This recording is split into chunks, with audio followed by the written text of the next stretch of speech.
Good evening, and welcome to the Pell Ramps Reconstruction Virtual Town Hall, hosted by the Rhode Island Department of Transportation, also known as RIDOT. My name is Sam Guglielmi, and I conduct business outreach for RIDOT. RIDOT is continuing public involvement for our roadworks projects during the COVID-19 pandemic. This meeting will review what has been accomplished in Phase 1 of this project and what is expected to occur in Phase 2, which will begin in 2021. Before we get started, I'd like to go over a few items so that you know the format of tonight's event. You're listening in using your computer speaker system by default. If you prefer to join over the phone, just select telephone in the audio pane and the dial-in information will be displayed. You will have the opportunity to submit questions to tonight's presenters by typing your questions into the question pane of the control panel. You may send in your questions at any time during the presentation. We will collect these and address them during the Q&A session at the end of tonight's presentation.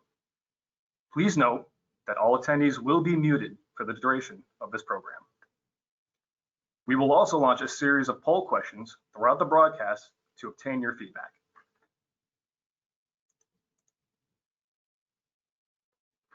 Tonight's presenters will include myself, representing business and public outreach. Jody Richards will also be joining me from project management, who oversees the entire completion of this project, as well as Peter Pavo and Rick Rhodes, who represent VHB Design Consultants.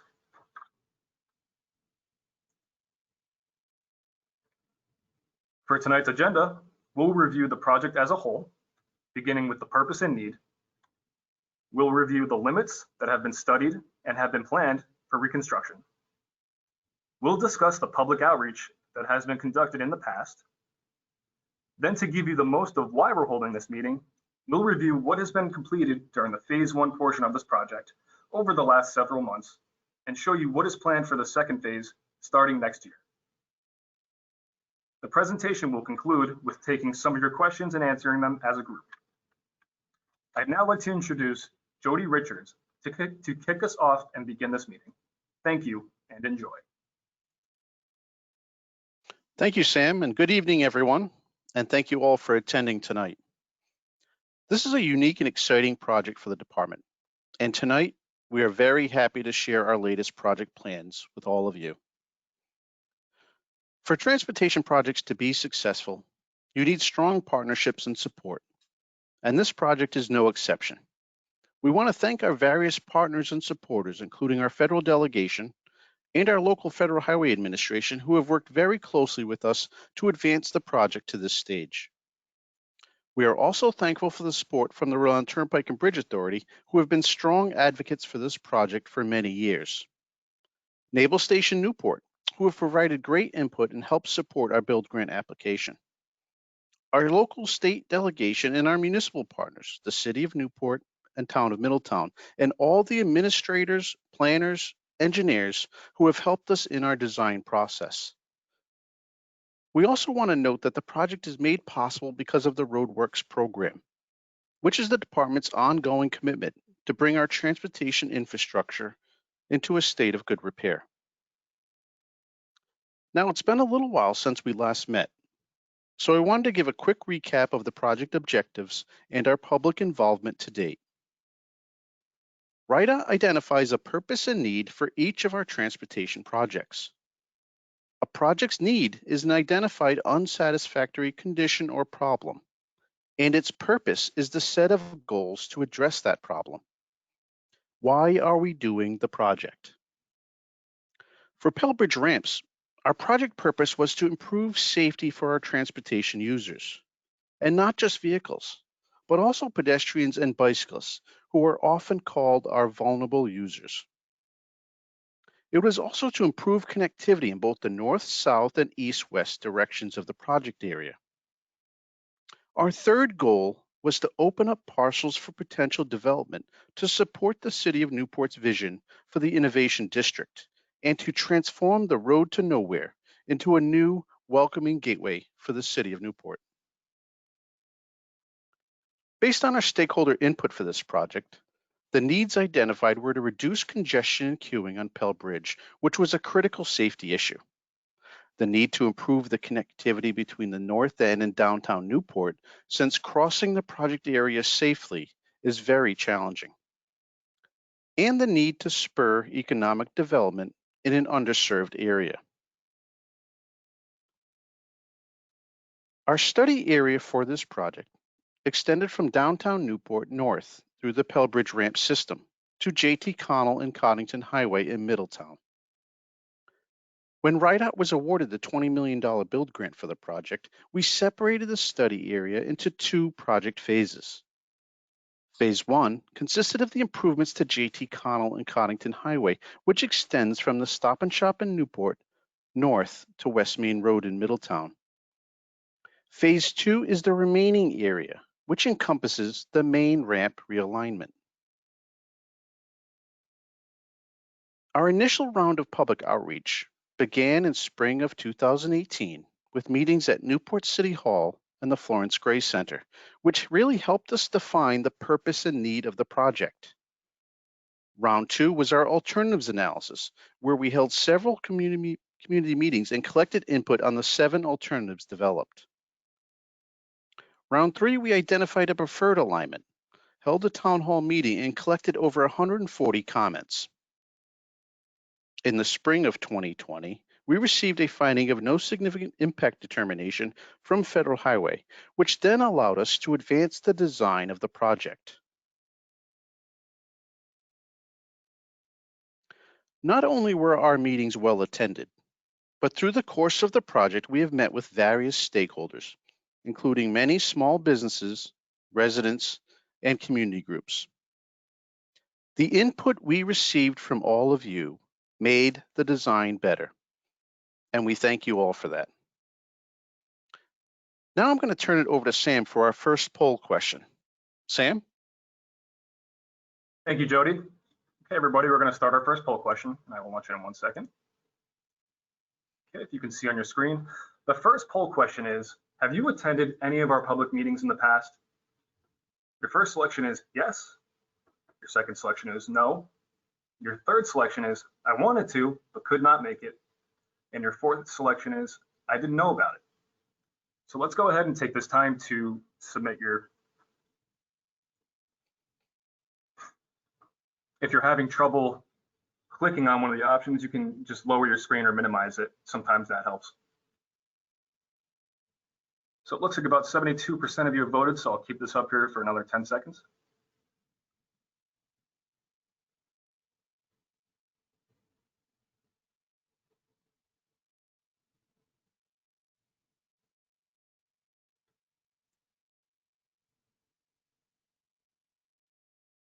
Okay, let's close the poll.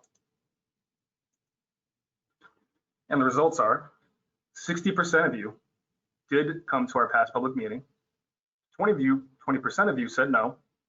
13% of you said I wanted to but could not make it, and then only 7% said I didn't know about it. Okay, and now I'll hand it right back to Jody. Thanks, Sam. Based on our study, excuse me.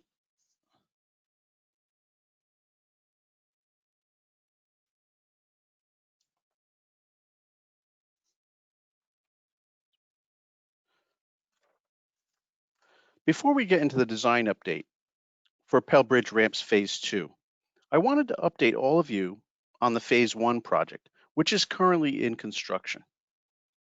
Again, the project limits for Phase 1 extended from the Stop and Shop in Newport north to West Main Road in Middletown. Before the project, the pavement and sidewalks were in extremely poor shape, and many areas along the roadway did not have sidewalks. What will Phase 1 do? Well, the project will resurface J.T. Connell and Coddington Highway, install new sidewalks, and a separated shared use path. We will also install new drainage, stormwater improvements, signage, and landscaping. On the right are some project photos showing the new sidewalks going in and one of our new drainage structures. Now let's take a look at what Phase 1 will look like.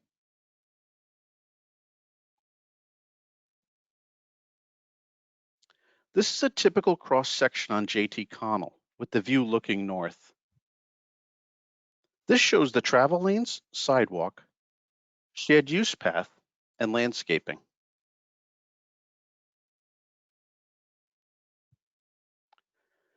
This is a planned view of Coddington Highway at the Middletown-Newport border. The shared use path runs along the eastern and southern side of the roadway and then crosses over at a signalized pedestrian crossing just north of CCRI, which is shown in the graphic. The shared use path will connect to our Phase 2 work and will eventually allow residents to travel the path from Middletown all the way to downtown Newport. This is our construction timeline for Phase 1. We started in spring and have installed drainage, sidewalks, curbing, and currently paved about half the project alignment, mostly in the Middletown section. Next summer, we continue this work to the south and install the shared use path, signage, and landscaping. The project is on schedule and expected to finish up by next fall. Now let me kick it over to Sam for another poll question. Sam? Thank you again, Jody, for that. Okay, our second poll question is, why do you use the Pell Bridge when traveling to Newport? Your first option is, do you commute to work or from work? Your second option is, do you visit the restaurants or nightlife? The third option is, do you visit the naval base? And the fourth option is, anything else you want to put there, just select other. So I'll give you a few moments to submit your polls, and I'll submit the answers in just a few moments.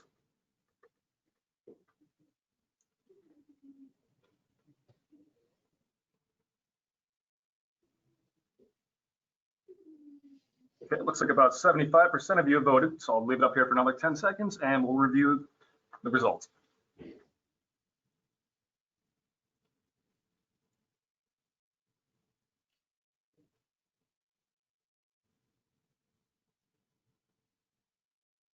Okay, let's go ahead and close this poll. Okay, and the results are 21% of you chose I commute to work or from work. 24% of you chose to visit the restaurants or nightlife. 4% of you chose to visit the naval base, and 70% of you chose another reason. Okay. And now I'd like to kick it off over to Peter Pavo from VHB Consultants. Thank you, Peter. Thank you, Sam. Good evening, everyone. My name is Peter Pavo from VHB, and I'm going to provide a brief overview of Phase 2, including improvements to the circulation and safety for all road users. When the Pell Bridge interchange was constructed in the 1960s, it created a divide between the north end and downtown. Vehicles must navigate an unfinished highway interchange to drive between these two communities, which causes congestion and confusion, primarily for unfamiliar motorists. Some of the infrastructure, like the existing downtown ramp, is not designed to today's standards, which is the main cause of the congestion and crashes on the Pell Bridge approach to Newport. There is also a lack of connectivity for pedestrians throughout the area, forcing users to cross the roadways without safe crossing measures in place. To help understand the safety concerns, we reviewed crash reports and trends from the past 5 years in the project area. We found that there are two major hotspots for crashes. The first location is at the downtown ramp, where approximately 75 crashes have occurred. These are mostly rear end and side swipe type crashes due to the congestion on the bridge. The other hotspot was along Alamo-Calfus corridor, where we saw over 120 crashes, including several pedestrian-related crashes.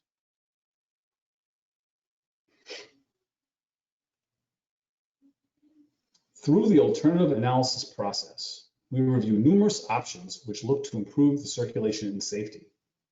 The alternative that rose to the top in terms of best meeting the purpose and need for the project is shown on the screen. I will now step through the improved circulation, safety, and pedestrian and bicycle improvements included in this project. To mitigate, first off, the project simplifies the circulation between the Pell Bridge, downtown, and the north end. To mitigate congestion on the Pell Bridge, we have removed the short ramp to downtown that often backs up onto the bridge. With the new alignment, motors traveling between the Pell Bridge and downtown will now take a new connector road to access J.T. Connell Highway and Farewell Street, as shown on the screen in red. This provides additional storage for vehicles heading to downtown and avoids queuing on the high-speed Pell Bridge. Motors traveling between the north end and the Pell Bridge will have two access points. The main access point will be off of Alamo-Calfus Road near the existing ramps. The secondary access point will be off of J.T. Connell Highway, where the current cul-de-sac is situated. Providing two access points to the Pell Bridge will help alleviate congestion during peak commute times. Another circulation improvement the project is making is at the intersection of Farewell Street and America's Cup Avenue. With the cemeteries bounding Farewell Street, we are limited in what we can do to make improvements. As shown in the before image to the left and the proposed image to the right, we will slightly realign the intersection to provide better circulation and ease congestion while avoiding any impacts to the cemetery. I'll now provide a brief overview of several safety enhancements in the project. The proposed realignment of the Pell Bridge not only helps simplify circulation, it also provides a safety benefit. By removing and relocating the short downtown ramp, we expect a reduction of up to 80% of the crashes that occur due to congestion on the bridge. We also expect to see a significant reduction in crashes that are caused by the sharp curve at the off-ramp to the Alamo-Calfus Road. The project will also convert the existing rotary at the Alamo-Calfus Road and J.T. Connell Highway intersection to a modern roundabout. The roundabout is designed for slower speeds entering and circulating the center island. It also provides pedestrian crossings on all approaches. We expect to see up to 60% less crashes with this new design. There have been over 30 crashes that have occurred at the unsignalized intersection of Alamo-Calfus Road, at Malbone Road and Girard Avenue. The majority of these crashes are caused when a vehicle attempts to make a left turn onto Girard Avenue. The project will install a traffic signal and turn lanes at this intersection, which is projected to reduce these type of broadside crashes by up to 75%. The signal will also provide for signalized pedestrian crossings. Now that we have discussed the circulation and safety features, we will now touch upon the pedestrian and bicycle improvements that will help reconnect the north end to downtown. Pedestrian and bicycle connectivity were two of the most important elements we heard from the public.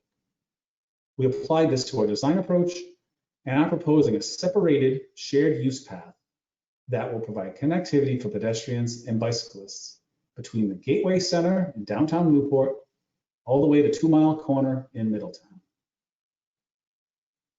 As highlighted with the orange line, the shared use path will start at the Gateway Center and run along the Newport Secondary while weaving through the proposed dog park and parking lot. It continues along the west side of J.T. Connell Highway to the roundabout. From there, users can continue on a shared use path either along J.T. Connell Highway heading towards north to 2 Mile Corner, or travel east along Alamo-Calfus Road towards Girard Avenue. In all, between phases 1 and 2 of the Pell Bridge project, there will be 2.5 miles of separated pedestrian bicycle facilities. The yellow highlight shows where we are proposing sidewalks in the project. Sidewalks will be provided on all roadways in the project limits where pedestrians are permitted. I'll now touch upon the land use opportunities this project will create. With the reconstruction of the current interchange to an at-grade street network, there will be approximately 25 acres of land made free for redevelopment, as highlighted in orange on the graphic. This land is currently used for highway infrastructure, but is no longer needed after the project is complete.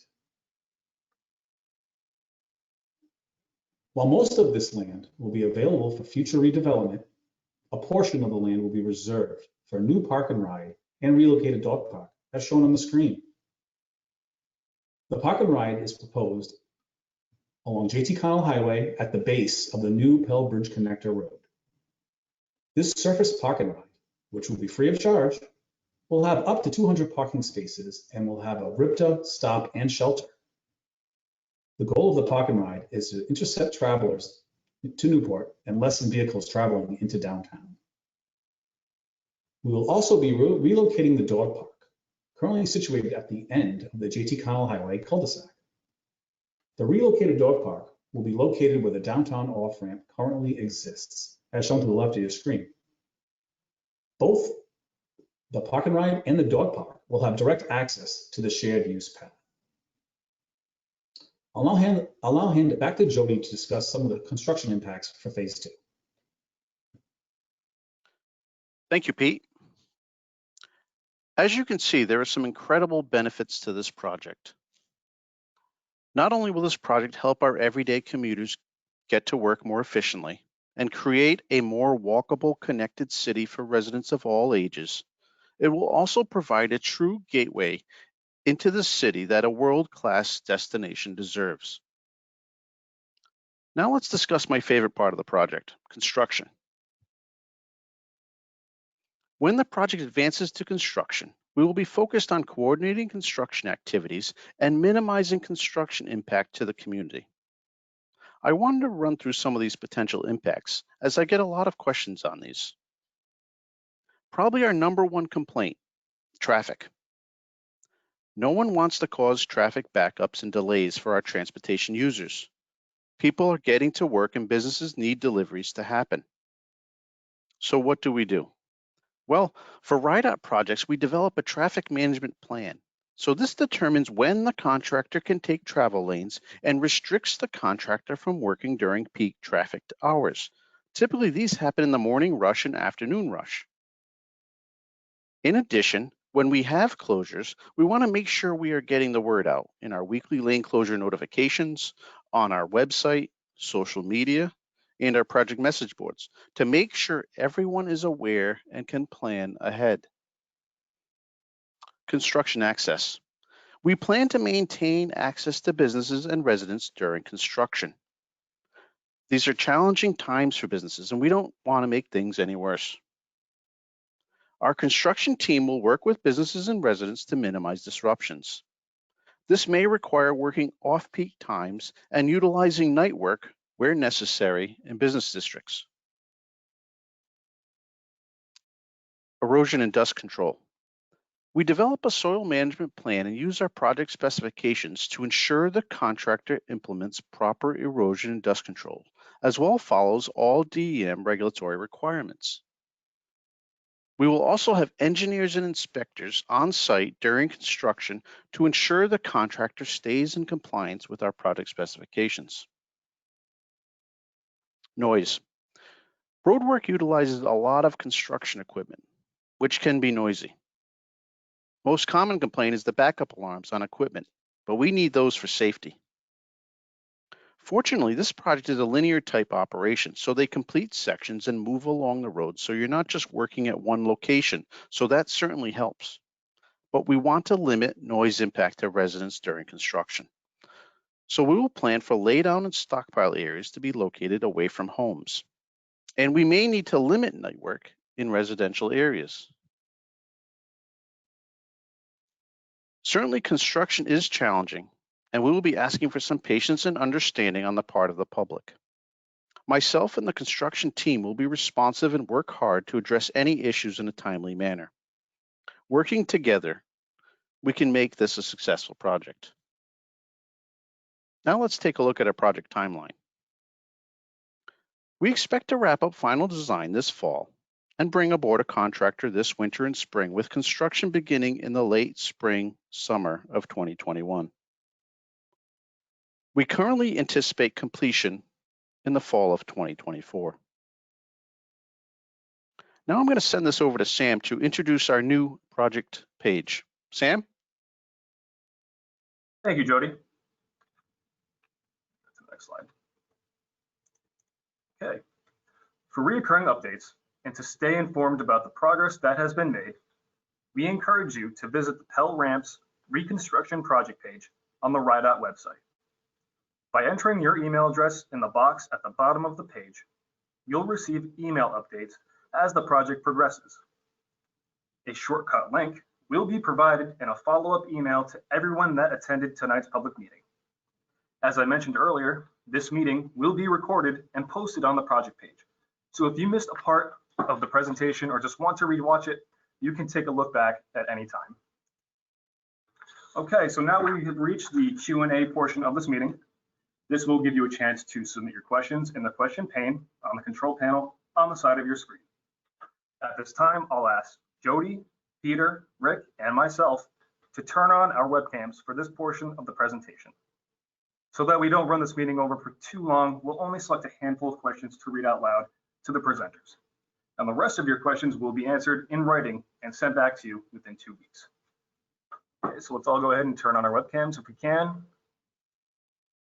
I know sometimes we have connectivity issues, so it may be difficult here.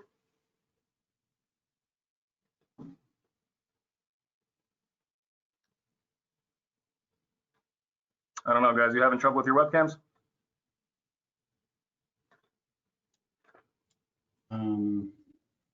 I can see myself and Rick Rhodes, Sam, on the screen. Okay, it might just take a second then for all of us to join. So, Rick, do you want to start going over the questions? Some of the Sure, I'll start off. So we did get a few questions during the presentation. It looks like a few more are coming in. I'll start kind of from the top of the list and work our way down. A few people asked how many people were watching. I saw the attendance go as high as 116 people tonight, so that is great to hear. Good involvement from the community. We also got a question, can we get copies of the slideshow? We can formalize that answer, but I know the recording of the presentation should be on the project website.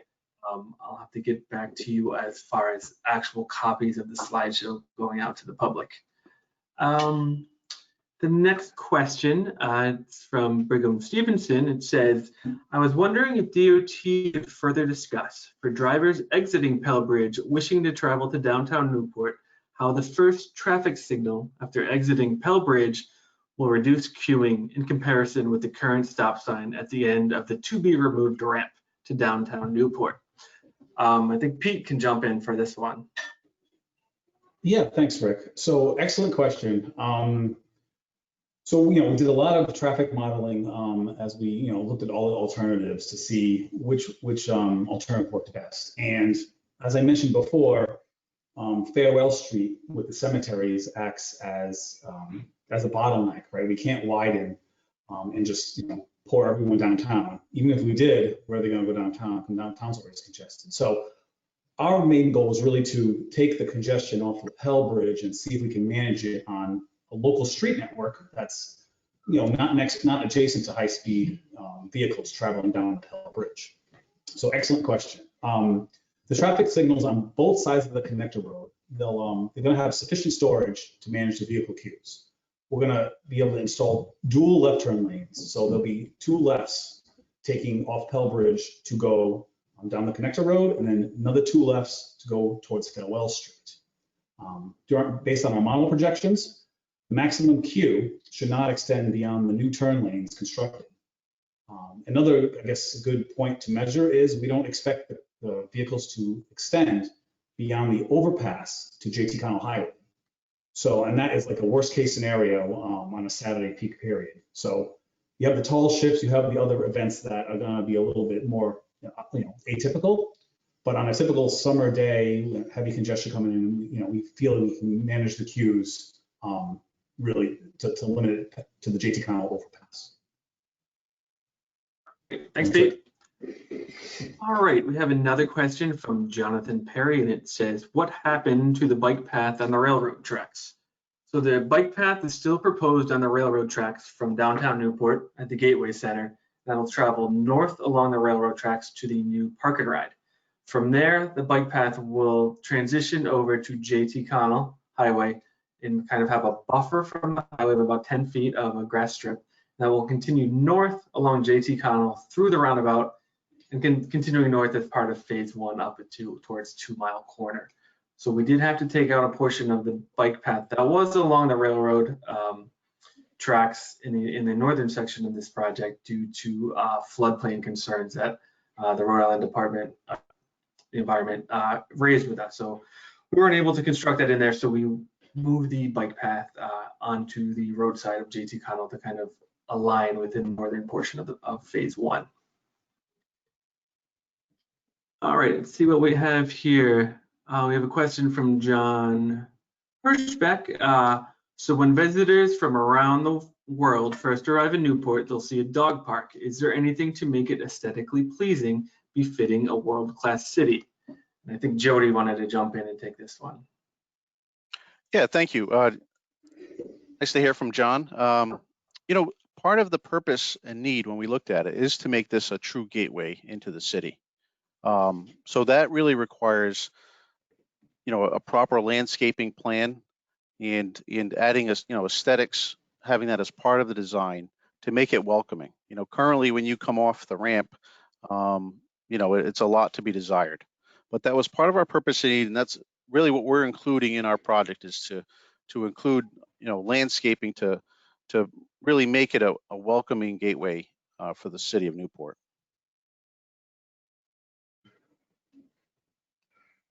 Great, thanks, Jody. We have another question here from Pete Denton. What is happening to 3rd Street north of Van Zandt? So the short answer to that is almost nothing. So 3rd Street from Van Zandt will not be included in the project area. The intersection of 3rd Street and Admiral Kalpitz Road will be getting reconstructed, and a new traffic signal will be put in there. But that is the limit of the projects along 3rd Street. We won't be traveling south any further than that.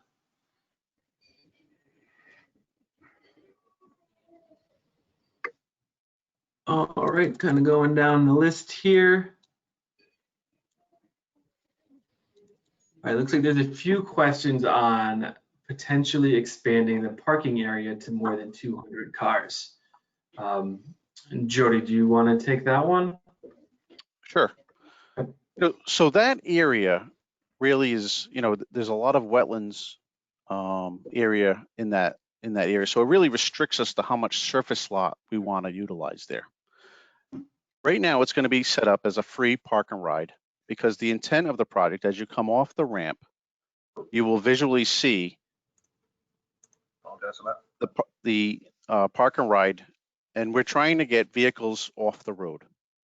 You know, we know there's a desire to increase, you know, the capacity, or there's some talk about, you know, looking to maybe in the future having a parking garage, and it doesn't restrict that happening in the future.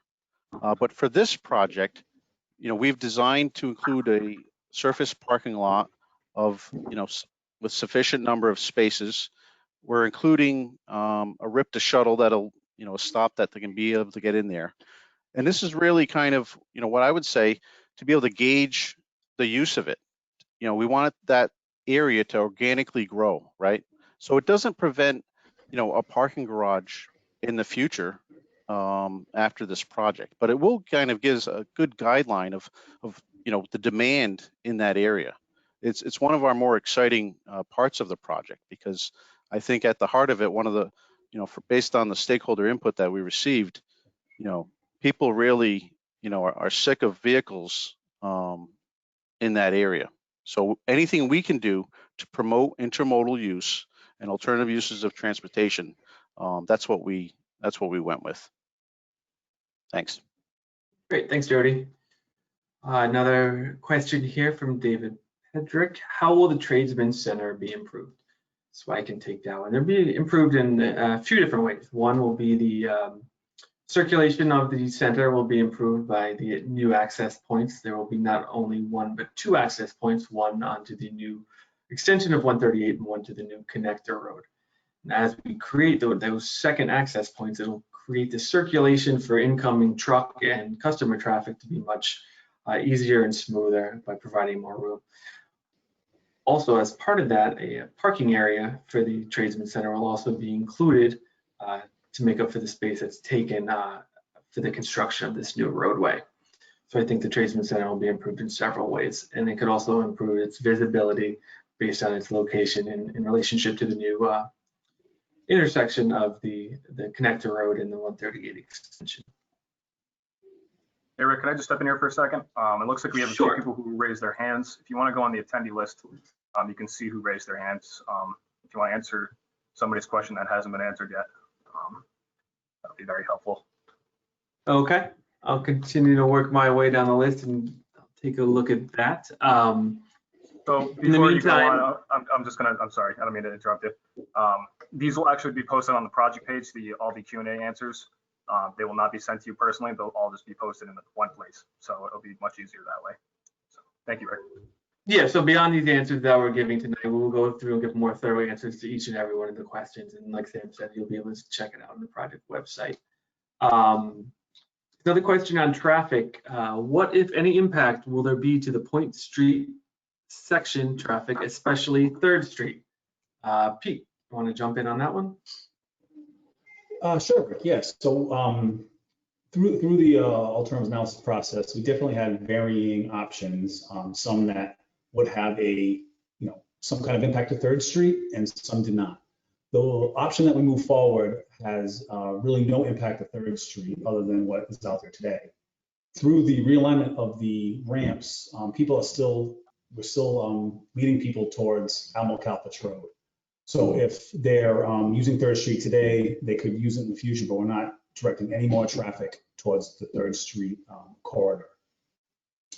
For temporary conditions as well, we're not proposing any kind of closures for the project during construction that would have any kind of detours through the Point section. We realize, one, it's a very residential community, very narrow streets, so we would not want to send any additional traffic through those historical streets, either permanently or as temporary as part of construction. Great, thanks, Pete. Here's another question. Sam, I think you can jump in on this one. Can you repeat the project URL located on the RIDOT website? So yeah, after this meeting will end, we're going to create a shortcut link and send it to everybody on the list that joined today. That way you'll just have a one-stop, quick, easy place to get to the URL on the website. If you want to access it quicker than that, you can easily just go onto the RIDOT website, just look in a search engine, just the Rhode Island Department of Transportation. On our main screen, just look for the featured projects and programs. Look in the Newport County section of Rhode Island, and the Pell ramps is, I believe, the only one on the page right now. So that's another alternative, but our shortcut link, like I said, will be sent out following this meeting.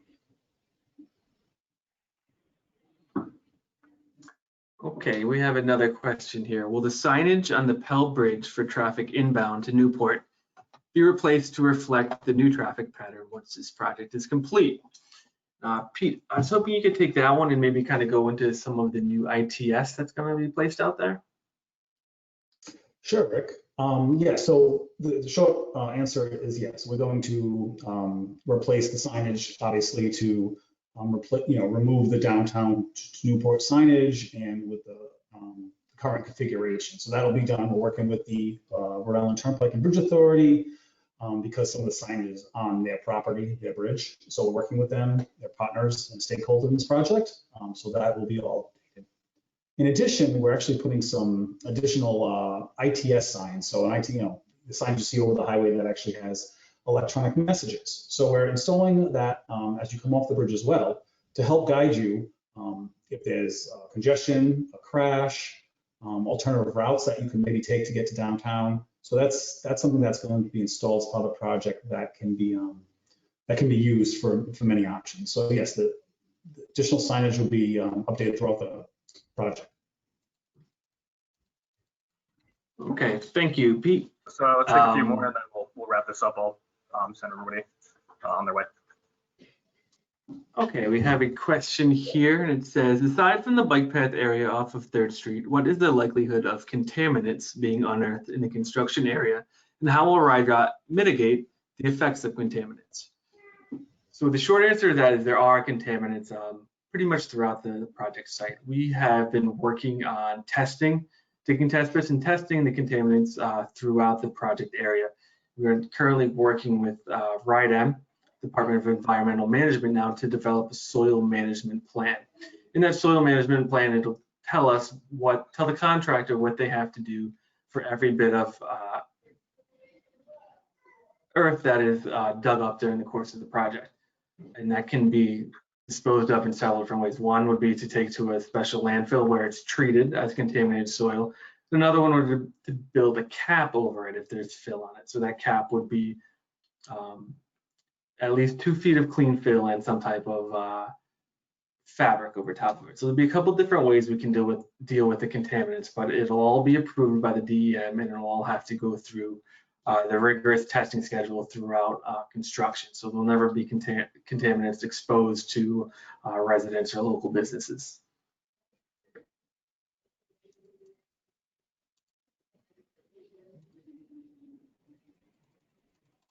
Okay, let's see if we can find another question. Does the current deck work need to be completed first? Jody, do we know when the deck work is going to be completed for the Turnpike project? Sure. So we work very closely with the Rhode Island Turnpike and Bridge Authority, and the plan really was for them to focus on the deck work, this summer, and then next summer, kind of take a break on that deck work as we kind of ramp up our project. So as we go along in the future, I mean, this is a multi-year job, and the goal is that we'll be coordinating. So if they have any issues or have any projects that they need to do for their deck work, we would be coordinating so that our traffic management plan and their traffic management plan works, so that we can get residents and commuters in and out without causing huge backups. But we do work very closely with them, and they've been making great progress on their deck work. And next summer, what you'll see is kind of the focus kind of come onto the Pell Bridge ramp project, and that's so we'll be coordinating on an ongoing basis. Okay, great, thank you. I guess we have time for a few more. Are specimen trees something that could be used for a more dynamic and dramatic entrance to Newport? So yes, we do have plans to do a significant tree planting kind of throughout the project, especially at the gateway entrance coming off the bridge. There will be significant kind of plantings throughout, and to kind of make the entrance grand and worthy of kind of the big entrance into Newport. So that's definitely part of the construction plan. And then another question, how does the plan deal with natural drainage and water management? So that's a good question. It's very complicated. As many of you know, large parts of this project area are subject to flooding, and we've seen that as recently as a month and a half ago.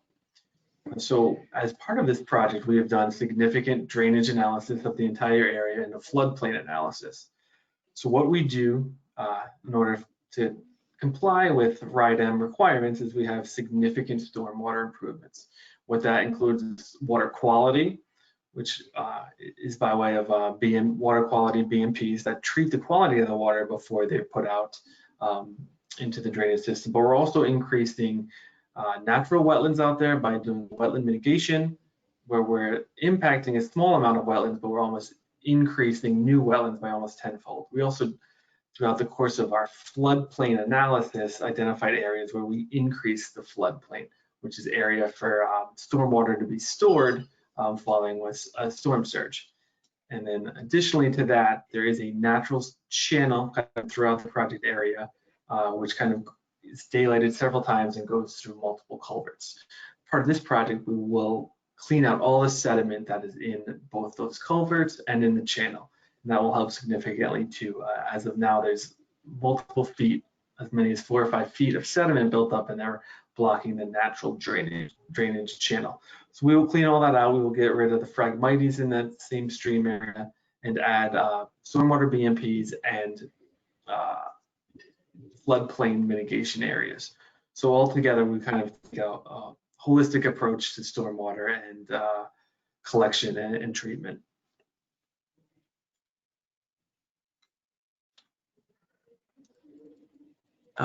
See if there's any more questions here. Let's make this the final one so we just don't hold people up too much longer. Sure, let me see if there's something that's popped up more than once. And I apologize again, my webcam does not seem to be working at this moment. I assume the same for Jody. Yeah, that's correct. Okay. It's just kind of spinning. Yeah, and again, it looks like we're getting several questions on either having the slideshow posted or the recording. So maybe Sam, you could take us out by bringing us back to the project website and explaining how they can access the recording of this presentation. Yep, so immediately following the end of this presentation, this platform will record this entire slideshow we just did, and then we'll coordinate with our communications department. We'll get them to put that video on the project website so that if you want to go back and look at it anytime you can. The same with your questions. Any question that you have asked tonight, we'll record them and then we'll answer them one by one, and we'll also post that to the project page as well. Again, like I said, we're going to create a shortcut link and we're going to send that out to every single one of you that attended the meeting tonight. And yeah, we'll go from there. Okay, guys. Let me go to the next slide and conclude this meeting. So now we've reached the end of this town hall. On behalf of all of us at RIDA and VHB, I want to extend our thanks to you for joining us here tonight. But before you go, I'd like to leave my contact information on the screen so that if you ever have any questions, you can reach me at either my cell phone number or my email address, and I'd be happy to help you in any way that I can. Thank you. Stay safe and healthy, and have a great rest of your night. Thank you. Thank you. Thank you.